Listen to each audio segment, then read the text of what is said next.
Evo ga. Dobro jutro Bosice, dobro jutro svima. Dobrodošli u našu prvu epizodu, nadam se ne zadnju, podcasta Na kavi s Bosicama. Moja prva gošća je Martina Friganović. Martina je jedna od osnivačica portala Super mame. I drago mi je da je ona prva gošća jer ja sam njoj bila gošća u serijalu o poduzetništvu u kojem smo također pričale o zajednicama, što je tema i današnjeg podcasta. Martina, neću te predstavljati puno, pustit ću da se sama predstaviš. Ja bi onako samo rekla, Martina voli trčati, ići u teretanu, voli dobru hranu, voli Aperol Spritz, tako da mislim da se možda puno bolje možeš sama predstaviti za one koji te ne znaju. To je to, sve si rekla, Marina. Mislim da je to sasvim dovoljno. Da, kao prvo pozdrav tebi, Marina, jako sam sretna što si napokon pokrenula podcast. Ja sam to dugo vrijeme čekala, rekla sam moraš imati podcast i mislim da će se i tu formirati jedna jako lijepa zajednica. I pozdrav naravno svim Bosicama koje nas slušaju. A što bi još dodala? Pa evo, zbog čega smo i tu. Ja sam suosnivačica portala Super mame. To je portal koji na iskren način progovara o majčinstvu i svemu onome što majčinstvo nosi. Znači nisu u fokusu samo djeca, bebe i sve oko tih stvari, nego prvenstveno je u fokusu žena kao majka i cijela ta transformacija kroz koju prolazi nakon što postane majka. I evo, ja inače živim u Padovi, za one koji to ne znaju, zajedno sa svojom prijateljicom i poslovnom partnericom Sonjom Švajhler. Radim recimo online i to je još jedan možda izazov našeg poduzetništva, ali evo možda možemo i to kasnije spomenuti kako smo se ipak super nadopunile i kako sve odlično funkcionira. Super, Martina. Martina, mene za početak zanima kako i zašto su zapravo nastale Super mame? Pa evo, ajmo se vratiti negdje tamo u 2014. odnosno 2015. kad čak i prije. Znači ja sam prije Super mama imala jedan lifestyle blog koji sam vodila zajedno sa svojom sestrom. On se zvao Where Eat Love. I evo, ako ga je neko pratio, neka mi se slobodno javi, to mi je tako super kad mi neko kaže, jer tad je, znači, blogova je bilo dosta malo tad, a Instagram je bio tek na početku, šerale su se znaš, samo fotografije, Da. ne znam, lifestyle fotografije, profili su bili zatvoreni, znači kod nas je još zaista tek Instagram počeo. Znači, to je bio blog o modi, ja sam radila taj dio o modi i lifestyle temama, moja sestra je bila zadužena za recepte jer je jako voljela kuhati i to je bila neka moja neki kreativni hobi koji me jako ispunjavao. A Sonja, moja, znači, tada se još nismo niti znali, nego smo se upoznale online. Ona je bila u Hrvatskoj isto modna blogerica, imala je svoj blog i na početku mi je nekako, kako smo se, uvijek je bila ta zajednica, umrežavale smo se i to. Na početku je ona, pošto sam ja pisala dosta na svom Instagramu na talijanskom jeziku, ona je meni poslala na engleskom jeziku kao komentare i tako, i onda smo skužile u biti da možemo i na hrvatskom pričati. I tako smo se spojile i dogodilo se to da smo u isto vrijeme ostale trudne. I čak nam je i termin bio blizu, znači njezin sin je rođen 1.7., moj 12.7. I ona je bila jedina osoba, pošto sam ja u Padovi, recimo nisam imala neku grupu prijateljica ili mama ili neko ko je prolazio kroz slično, to su sve bile cure koje su još bile i slobodne i radile su, imale poslove. Znači ja sam bila dosta usamljena u majčinstvu i u svemu onome što je majčinstvo donijelo. I Sonja je bila jedina s kojom sam razmjenjivala ono, kojoj sam se žalila, kojom sam pisala kako se zaista osjećam i tako dalje, i ona meni. To je tako u biti počelo. Mi smo se dopisivale o majčinstvu, u biti o svemu onome što smo prolazile. Ali kako je to samo, kako je predivno, znači iz jednog online prijateljstva nastalo je ne samo sad prijateljstvo uživo i mislim prijateljstvo za cijeli život, nego i posao. Je, tako je. I onda sam ja sam čitala dosta strane portale, jer na našima nisam mogla naći ništa. Recimo, ja sam kad sam rodila prolazila i kroz postporođajnu depresiju. Kod nas je još vrlo malo pričalo o tim temama. I onda sam dosta čitala te strane portale gdje čak su i tamo blogovi bili, kod nas nije bilo još mamećih blogova, pa sam Sonji slala linkove tih stranih i govorila joj nešto, ovo fakat treba, ono, voljela bih ovo pročitati na našem jeziku, ne samo na engleskom, ono, ovo nam stvarno treba. I onda ja ne znam kako smo obje više nismo imale vremena za one modne teme i tako dalje, sve smo bile u pelenama, majčinstvu i tako dalje. Onda smo nekako odlučili, ma daj, ajmo mi nešto tako ono pokrenuti. Ajmo čisto iz hobija, ajmo pisati o onome kako se zaista osjećamo.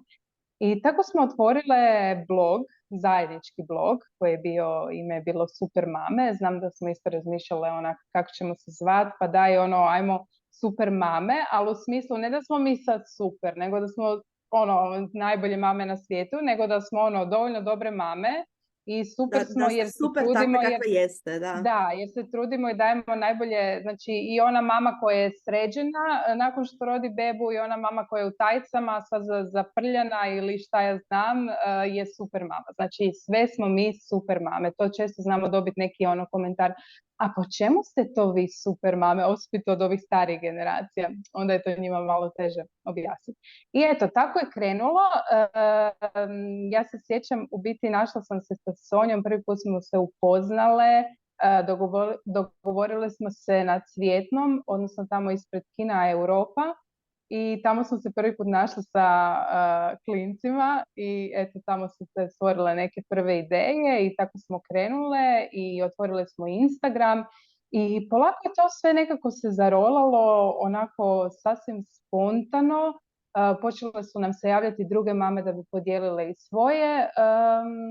svoja iskustva i sjećam se kad smo jednu mamu koja je tada pisala za nas kao bile smo toliko uzbuđene, upoznale smo isto preko Instagrama i super nam se jako nam se svidio njezin stil pisanja i znam da smo se s njom našle u Velvetu i ajmo je mi sad pitati jel bi ona pisala za nas, znam da smo imali toliko tremu, kao i kad je rekla kao pa da, naravno, bile smo oduševljene, ali još uvijek to nije ni bilo približno da smo mi razmišljale da bi to jednog dana postalo. Martina, ja ću tebi sad priznati koliko sam ja tremu imala kad sam prvi put poslala mail super mamama, bilo je joj, što ako mi ne odgovore, hoće mi odgovoriti, znači bilo je da, znači bila je poprilična trema i moram i sad zahvaliti na ogromnoj podršci za uopće cijelu BioRombos priču. Znam da kad sam ti poslala prvi mail oko našeg prvog mentorskog programa, da si rekla da vi to 100% podržavate i mislim da je već to što ste objavile na svom portalu i objavile na svom Instagramu, jako puno žena je baš za BioRombos zajednicu čulo preko Super mama, tako da hvala. Nekako smo se baš i našle po toj, smo mi bile tek, mislim da kad si nam se javila da smo mi tada i ulazile u poduzetništvo, tako da je bilo perfect timing, totalno. I mi smo isto, mi jako smo od uvijek pružale podršku mamama, pošto znamo isto biti poduzetnica i majka da je izazovno i dalje pružamo podršku svim poduzetnicama. Neću reći mamama poduzetnicama, jer ne postoji ono što kaže tata poduzetnik. Tako ja volim reći majkama i poduzetnicama. Da, odlično. Ja sam te htjela pitati, meni nekako u zadnje vrijeme na vašem Instagramu možda najviše upadaju u oči one anonimne objave gdje se može vidjeti jako puno žena koje se osjećaju same, koje se osjećaju izolirano, nepodržano. Htjela bih te pitati koje je tvoje razmišljanje, koliko je takvim ženama, i općenito mislim ne samo takvim ženama nego svima nama, važna zajednica i nekakav support sistem, pa makar to bio i online. Znači, ja mislim da je to broj jedan. Mislim, razlog zašto su se super mame pokrenule je zato što se mi nismo prvenstveno htjele osjećati da smo same u svemu ovome što prolazimo. Znači, ja sam zahvaljujući super mamama zaista pronašla grupicu žena koje su, ja sam rekla, mene su one spasile. U prvi godinu majčinstva one su bile moj spas, jer okolina teško je da te može uvijek razumjeti, nažalost. Kako u poduzetništvu, tako i u majčinstvu. Znači, ja sam uvijek rekla, meni je majčinstvo i poduzetništvo jako, vrlo isto. Tako da jako je važna ta podrška i žao mi je čuti, znači javljaju se baš često mame koje nemaju tu podršku, nemaju niti podršku obitelji, a nemaju niti barem, ja sam rekla, barem jedna mama prijateljica je dovoljna da se ne osjećaš sama, ali jako su mame usamljene na tom putu. Nisi više sama, imaš non-stop to dijete, ali si usamljena. A isto tako može vrijediti i za poduzetništvo. Ja se skroz slažem se s tim. Zapravo je i moja priča kako sam pokrenula Be Your Own Boss bila slična, jer sam išla zapravo stvoriti nešto što ja nisam imala, što je meni falilo. Ja sam počela negdje 2010. godine sam dala otkaz i krenula u freelancing najprije. I jednostavno nisam u svojoj okolini nalazila na nekakvo razumijevanje, na nekakvu podršku.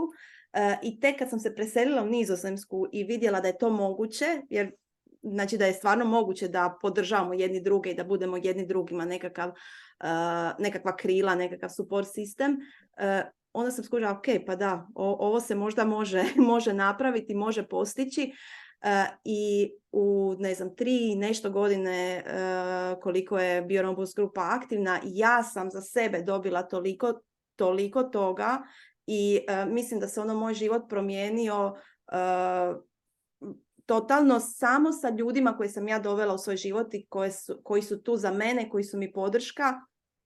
Tako da mislim da je ta nekakva moć zajednice, da mnogi još nisu ni svjesni kolika je moć zajednice i možda imaju nekako maleni odmak kad je riječ o online zajednici, ali mislim puno nas nema mogućnost u svom nekakvom bliskom krugu imati tu podršku, imati ljude koji baš razumiju sve što prolazimo, tako da ja bi nekako poručila svima, otvorite se i toj mogućnosti da su možda vaši ljudi i online. Pa da, jer znaš šta, dolazimo, mi smo generacija koja je onaki slušala dok smo bili mlađi, joj nemoj online, to je opasno, ne možeš online, veze ne valjaju, online prijateljstvo, ne možeš upoznati nikoga online i tako, mislim da je tu dosta ta zato onak ne vjerujemo nekako u to, ali ja sad kad razmišljam, ja sam najbliže sad svoje prijateljice upoznala online. Znači ja sad grupu žena koju ja imam svoju, njih sam sve upoznala zahvaljujući Instagramu, tako da ja ne volim kad svi pričaju protiv Instagrama, on ima i protiv društvenih mreža, on ima i svojih prednosti, samo ako ga naravno pametno upotrebljavaš. A s druge strane i vas iz Be Your Own Boss zajednice, mislim, ja ne znam gdje bi ja inače upoznala takve žene, nekako je zaista dajte priliku tom online upoznavanju i umrežavanju, to mi je meni je to nekako najdraži taj dio svega. Nevjerojatno koje mi je ljude donijelo u život. Znači, moj život sad i moj život kad sam postala tek mama je nevjerojatna razlika. Danas mi je puno bogatiji život zahvaljujući tim zajednicama. Da, slažem se skroz, meni je isto tako, ali ja bih te htjela pitati što ti misliš zapravo što je potrebno da te veze koje mi možda stvaramo na društvenim mrežama, da to stvarno budu nekakve autentične veze, da to stvarno postane prijateljstvo, jer jako puno ljudi je tu, jako puno ljudi mi komuniciramo na dnevnoj bazi, što mi trebamo od sebe dati, kako se mi trebamo postaviti da bi te veze stvarno postale autentične, da bi to stvarno postala prijateljstva. Pa, mislim, meni se nekako dogodilo spontano da sam se spojila s ljudima s kojima dijelim ista mišljenja, ideje. Ako ti neko ne odgovara već od prve, mislim da nema smisla da se sad nešto trudiš ili ne znam šta. Ja mislim da je to intuicija kad ti jednostavno sjetiš to. A meni je naravno pomoglo i to i da se ipak upoznamo i izvan tih mreža. Mislim da je da bez obzira, evo, i mi sve koji živimo dalje, opet ćemo se potruditi da održavamo ta prijateljstva i izvan tih mreža, zato mislim da su ovi i meetupovi koje organizirate i sve da su i kao i eventi kod Super Mama koje mi znamo organizirati i sva ta mala druženja da su jako, jako važne, jer ipak je jako lijepo u toj osobi koja je online, jako je lijepo uživo upoznati, zagrliti i mislim da to puno znači. Da, slažem se. Jednostavno je jedna drugačija energija kad te ljude s kojima se ti možda dopisuješ na Instagramu ili ih ovako vidiš na Zoomu, kad ih vidiš prvi put uživo, to je jedna skroz drugačija priča. Ja sam Martinu prvi put vidjela uživo kad smo organizirali konferenciju prošle godine. Neću nikad zaboraviti kako je to bilo. Martina je mahala i viče, to sam ja. A ja ok, ko je ova luda žena u roze košuljici? A Martina, to sam ja. Da, mislim da smo sve bile uzbuđene. Da, mislim da je jako puno tad žena bilo koji su vidjele neke svoje online prijateljice prvi put uživo i baš Joj, da, bilo. To je tako divno, baš da to prekrasno, baš je mislim da sve su jako uzbuđene, ulazile unutra kad se sjetim sve lica njihova. Da. Da, super.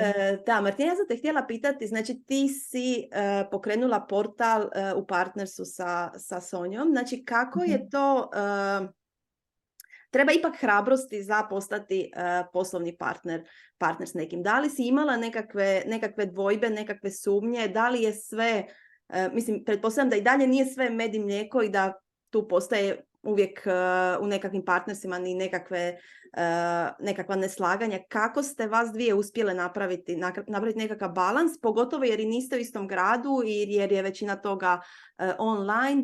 Što bi preporučila ljudima koji razmišljaju s nekim ući u takvo partnerstvo? Pa, mislim, ja nisam imala uopće sumnje da ću to pokrenuti sa Sonjom, jer sam s njom od početka u tome i znala sam da sigurno ja to ne mogu sama. U biti ja sam njoj predložila da to je bila recimo neka moja ideja da to pokrenemo i vjerojatno da sam bila sama ne bi se upustila u to, jer sam znala koliko mi je njezin doprinos vrlo važan i da smo zajedno fakat super tim i da se super nadopunjujemo. Svi su nam što od okoline sam često znala dobiti, joj, vidjet ćeš ti, to će puknuti, pa ne mogu dvije žene zajedno, tako u poslovnom smislu, pa vidjet ćeš ti, čuvaj se da ti ona ne bi otela posao, osobito zato što je Sonja influencerica i to, i onda ljudi, pa kako je tebi sa Sonjom, kao ona, zašto tebe nema na eventima, zašto se ti ne vidiš. Znači, to su sve neke komentari koje smo dobivali i mislim da smo im pokazali u biti da možemo zajedno, bez problema. Sad, da su bile neke nesuglasice ili tako, to uvijek dođe, to ne bi niti nazvala nesuglasicama, nego jednostavno i nama je dugo trebalo da dobijemo i samopouzdanje u poslu i uvijek nam je bilo važno, meni je bilo važno kako nismo u istom uredu, znači i meni je bilo važno da ja njoj pokažem da ja radim, jer to je još jedna predrasuda s kojom smo se susretale je ljudi, ok, šta vi to radite, vi ste doma, ne znam, malo tu tipkate po kompjuteru i tako dalje. I znam da smo se onda u jednom trenu sjele jer je ona je mislila da ja mislim da ona ništa ne radi, a ja sam to mislila za nju. Mislim, gluposti, ali to je čisto ta nesigurnost s kojom se ti susretneš u poslu. I onda smo se sjele i rekle, znači svaka pridonosi s onim u čemu je najbolja i to je sasvim ok. Sad, je li jedna radi danas 7 sati, druga danas radi 2 sata, to je apsolutno nevažno, ali super mame su tu samo zahvaljujući meni i njoj. Znači da nema Sonje, super mame ne bi postojale i obratno. Tako da, ali evo, nas je spojilo prije svega prijateljstvo i mi želimo to prijateljstvo držati unatoč svemu. Tako da sve te nesuglasice uvijek izgladimo i sretni smo što smo zajedno u tome. Super. Upalo mi u uho, ovo moram prokomentirati, ovo što si rekla, da ljudi često misle što vi tu radite, vi samo tipkate po kompu i dobro zarađujete, najvjerojatnije je to tako. Imam dojam da se dosta ljudi koji možda ne razumiju previše kako izgledaju nekakvi digitalni poslovi, da misle joj vama je lako, vi ste doma, vi ste na kompjuteru, to je... Da, znaš šta, da, mene su ti komentari na početku onako znali malo dodirnuti i jako, znam da nisam imala dugo mi je trebalo da osvijestim sama sebi da to što radim super i da radim posao gdje možda negdje drugdje rade čak i 5 ljudi, onak.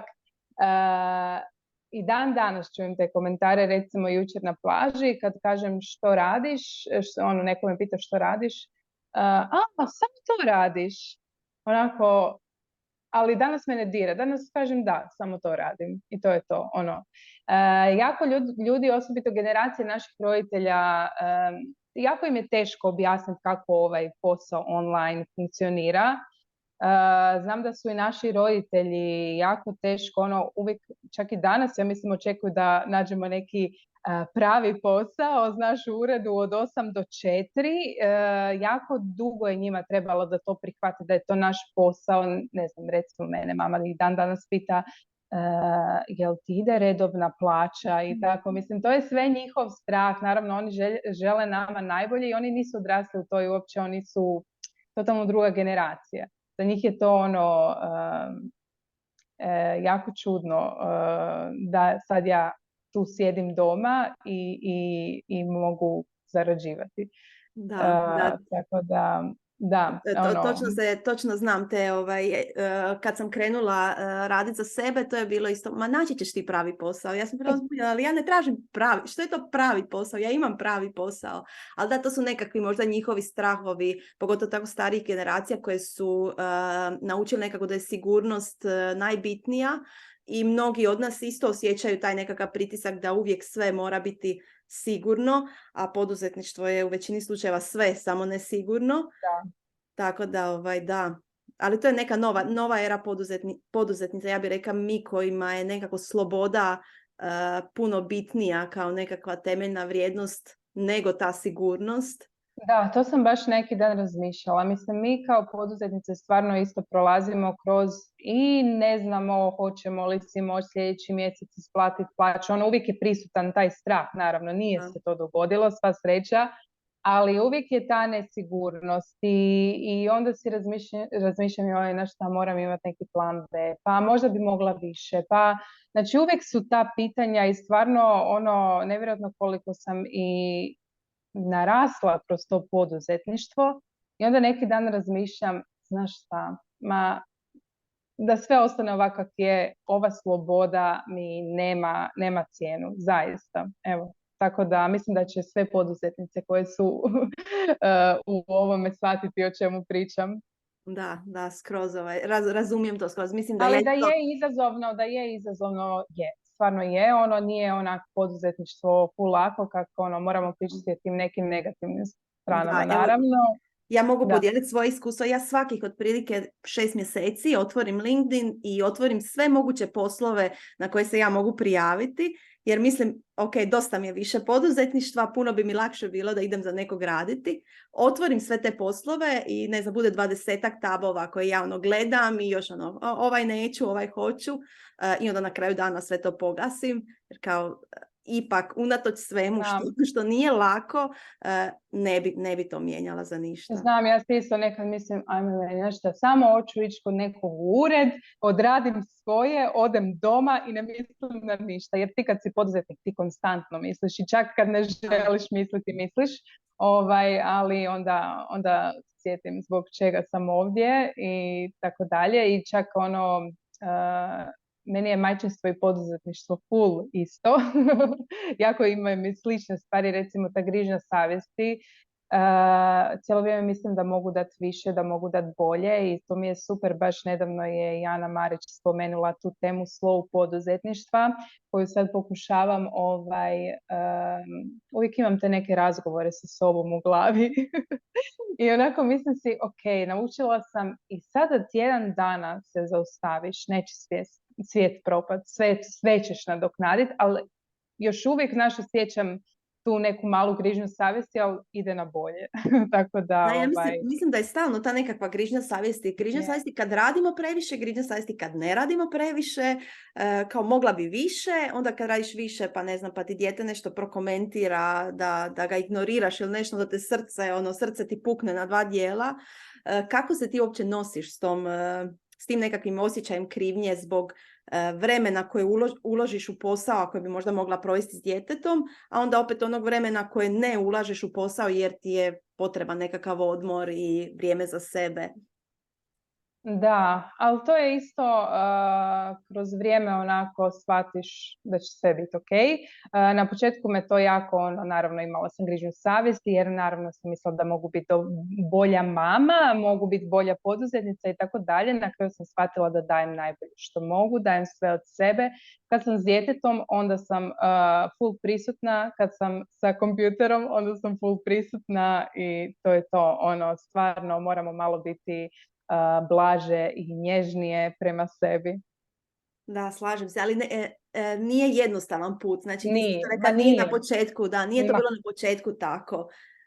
Mislim da moramo doći do toga da shvatimo da stvarno dajemo najbolje od sebe u svakom trenutku, dajemo ono što možemo u tom trenutku dati, pa onda nekako to prihvaćanje, onda napokon onaj osjećaj mirnoće. Kažem ti, to je majčinstvo i poduzetništvo. Isto prve 3 godine majčinstva, sam se borila s tom grižnjom savjesti, pa onda uspoređivanje s drugima. To bi isto za poduzetništvo vrijedi. Kad se ti uspoređuješ s drugima koji su možda u 10. godini poduzetništva ili s nekima koji imaju totalno drugčiji biznis i to uspoređivanje, to je sve isto. Danas onako Treba vremena da dođeš do toga.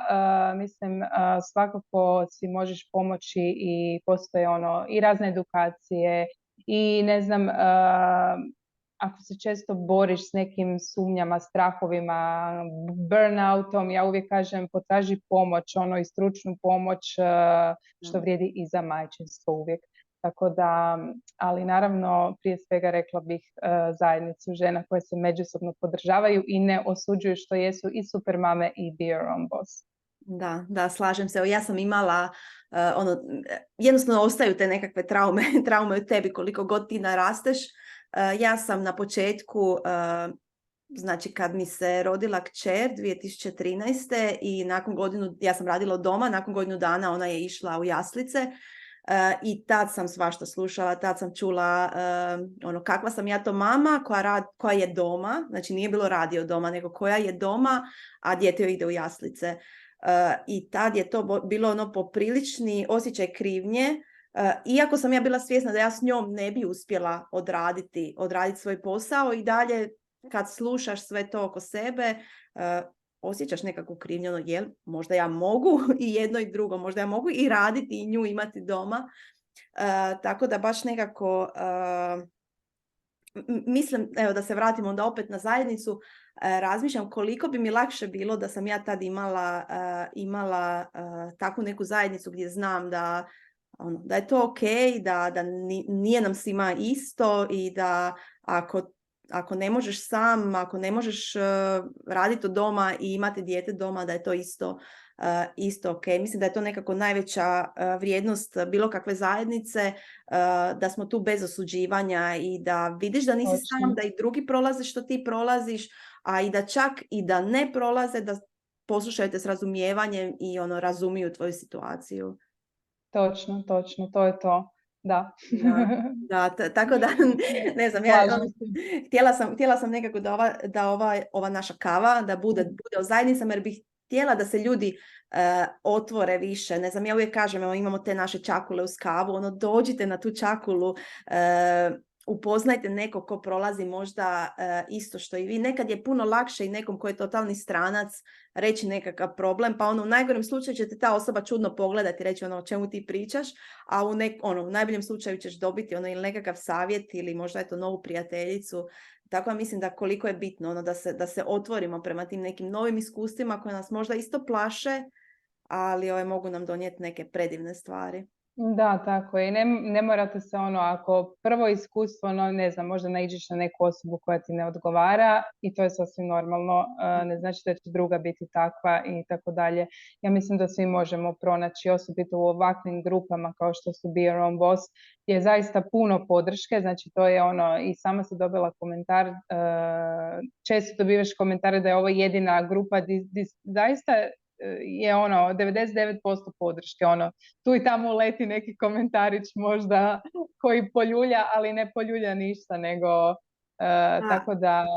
Ali znaš zašto mislim? Baš sam razmišljala o tome nedavno, koliko je to, ne znam, kad bi sad više osoba postalo negativno, javili bi se i oni drugi, čak koji su inače pozitivni, počele bi nekakve negativne emocije, ali kako nas je većina pozitivnih i stvarno sretna što ima tu priliku podijeliti probleme s kojima prolazi, podijeliti svoje uspjehe, upoznati nekog novog, onda automatski oni koji su negativniji nemaju plodno tlo za tu svoju negativu. To je nekako i ne samo online, nego i općenito ako se mi okružimo s pozitivnijim ljudima i mi nekako postaje jednostavno nemaš više, mijenja se ta nekakva tvoja energija, tako da...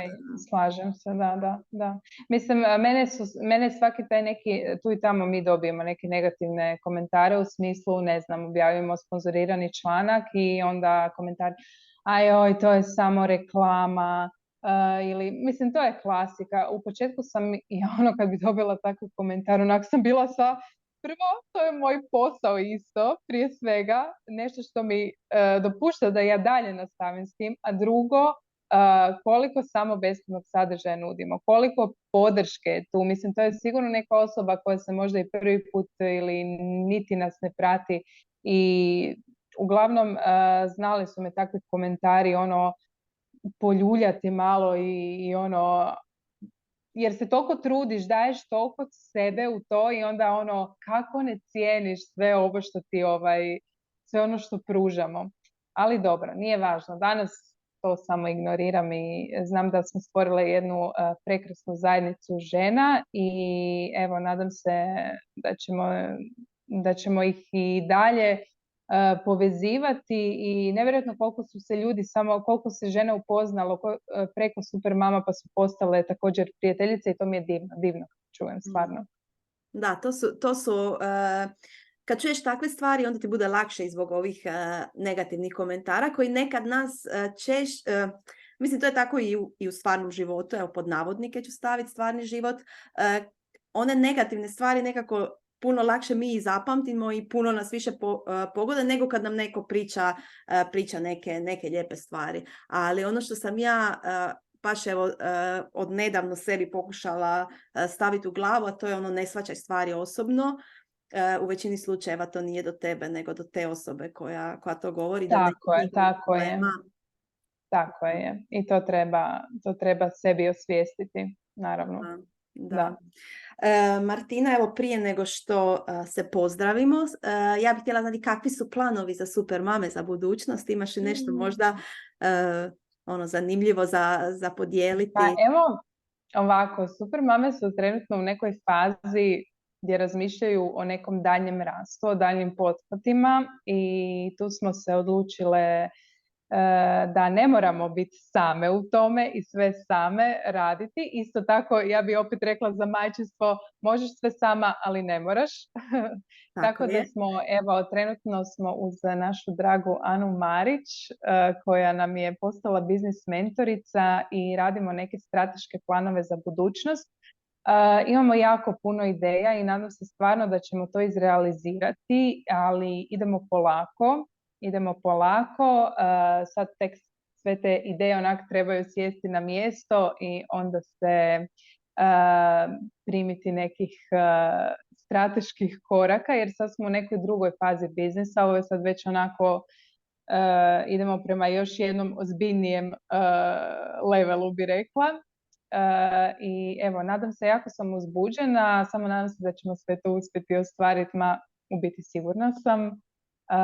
Naučili smo i delegirati, to isto, delegirati ono, napokon, pazi ovo, nakon, Isuse Bože, koliko godina smo našli virtualnu asistenticu. Znači, isto ono, ja ću to, na školu majčinstvo, ja ću to sama, ja ću to brže, uopće nije. Molim vas, ako imate priliku, delegirajte sve one sitnice koje vam oduzimaju vremena. Evo, samo sa ovim što smo tek počele, smo se preporodile i evo, nadam se da ćemo vam uskoro javiti, da će sljedeće godine biti jedna godina promjene na našem portalu i evo, jako se veselim. Super, Martina. Super mi je ova tema oko delegiranja. Nećemo sad ulaziti u to. Nećemo, ćeš pozvati jednu drugu gošću i to moram naći to je jedna posebna tema. Neku virtualnu asistenciju, jer odlična je tema i ja znam koliko se i meni preporodio posao kad sam ja pronašla virtualnu asistenticu, ali ono na što bi se htjela referirati, to je na taj dio ja sve mogu sama. Da, ti možeš sve sama, mi možemo sve same, ali zašto bi? Pod koju cijenu isto? Pod cijenu mentalnog zdravlja, burnouta, stresa. Ne morate sve same, niti u biznisu, niti u majčinstvu. Da, slažem se.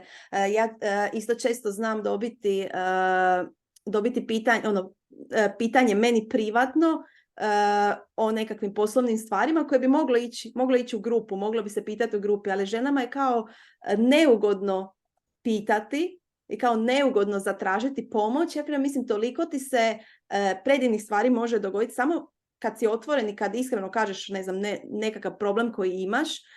I pokazalo se i u PR Boss grupi koliko puta to otvori, za toliko vrata koja nisi očekivao, toliko žena se ponudi za pomoć, za suradnju, za bilo što, da nekako kad se mi otvorimo tome da smo spremni prihvatiti pomoć i da smo spremni biti ranjivi u tom smislu da zatražimo pomoć i da priznamo da ne možemo sve same i da nije uvijek sve med i mlijeko, onda se počnu baš otvarati razna vrata. Točno to, tako da nemojte se bojati, pitajte i tko zna koja će vam se sve vrata otvoriti. Da. I zato su zapravo zajednice tu, da znate da niste same i da je uvijek tu neko ko vas barem može saslušati, ako ne ništa drugo. Točno. Da. Martina, ja ću ti samo reći još da sam ja bila jako nervozna oko snimanja svoje prve podcast epizode. Ja sam rekla, Martina iza sebe ima preko 60 svojih podcast epizoda, tako da mogu to i ja. Nije lako, ali mogu. Pa sa mnom možeš, barem. Ovo je zaista kao da smo na kavi, tako da... Da. I nekako mi je želja da i ostale, da podcast epizode budu baš ovako ležerne, bez puno pripreme, tako da se nadam da niko neće zamjeriti koji možda rečenicu koja nema smisla, ali to je mislim da je to sve. Mislim, mi kod našeg podcasta to najviše volimo. Znam da dolaze isto ljudi uvijek potrebno. Rekla, opusti se kao da smo na kavi, pričamo i to je to. Pričamo o svakodnevnom životu, o biznisu, o majčinstvu, tako da, mislim, meni su najljepše te realne priče. Znači, Da, tu evo zaista ono... meni je bilo super, ja kad sam pitala Martinu trebam li ti poslati pitanja, ono Martina je bila spremna, rekla mi ćemo to baš kao kava, a to je nekako meni i želja za ovaj podcast, tako da Martina bila si super prva gošća, drago mi je da smo popričali, mislim da bi tu bilo još jako puno tema, ja imam još pitanja znači o kojima ja bi sad htjela pričati o toliko raznih tema vezanih za majčinstvo, vezanih za poduzetništvo, ali evo ajde da završimo s nečim. Koji bi savjet možda dala mamama koje razmišljaju o poduzetništvu, a ne osjećaju se možda spremne, ne osjećaju podršku bliskih, podršku obitelji? Što bi Pa rekla? evo ja sam bila u toj situaciji. U biti ja sam radila kad, znači mi smo imali takvu priču da su se nama počeli javljati za suradnju. I bilo je ok, sad imamo toliko upita da mi moramo sad krenuti u nešto ozbiljno. I ja sam bila za, ali još sam uvijek držala imala sam neki posao kojeg u biti nisam voljela, uopće nisam niti radila u nekoj struci. I sjećam se tog trena, Sonja je tada je bila, organizirali smo prvu izložbu mislim da je bila u Laubi, da, o majčinskom tijelu, prekrasna je izložba bila i ja tada nisam bila, niti sam se slikala, niti sam bila tamo na tom eventu, znači to je bilo nešto stvarno prekrasno, ono žene su stale ispred tih svojih slika i doslovno plakale od ljepote i ranjivosti i svega. I ja sam gledala sve to preko storija, gledala sam, Sonja me je slala slike i znam da sam tad bila na poslu, otišla sam u WC i plakala i mislila, ajme meni, gledaj što propuštam. U tom trenu sam znala da ću dati otkaz i da, evo, kako god pošlo, kako god bilo, uvijek se mogu vratiti na svoj, na neki posao. I na kraju je bila super odluka. Imala sam podršku partnera, što je po meni isto jako važno. Znaš, trebala mi je samo jedna osoba koja bi mi rekla ajde idi u to, i on je bio ta osoba i evo, tako da ako niste sigurne, mislim, uvijek možete probati, pa ako čak i odlučite držati taj neki siguran posao sa strane, mislim da se da je izvedivo. To totalno razumijem, ne trebate sad sve ostavljati odmah, ali evo, ne trebaju se obeshrabriti zbog toga. Uvijek postoji taj strah neki. Ali što ako sve ispadne dobro? Ja sam svakako da se isproba. Uvijek se možemo vratiti na staro. Tako je, i naravno, okružite se ženama koje vas podupiru, jer i ovakvom zajednicom kao što je Be Your Own Boss, gdje ćete naći i edukacije i razne savjete, i to stvarno puno koristi, puno znači. Slažem se i hvala ti Martina, hvala ti što si bila moja prva gošća. Ja se nadam, evo vam se odmah dogovoriti da tamo za neku 100. jubilarnu epizodu se vraćaš nazad. Hvala svima na slušanju ove naše prve kave. Javite mi se u grupi ili na Instagramu kako vam je bilo i što vam je bilo najzanimljivije, i pozdravljam vas do neke iduće kave. Hvala svima na slušanju, bok! Bok!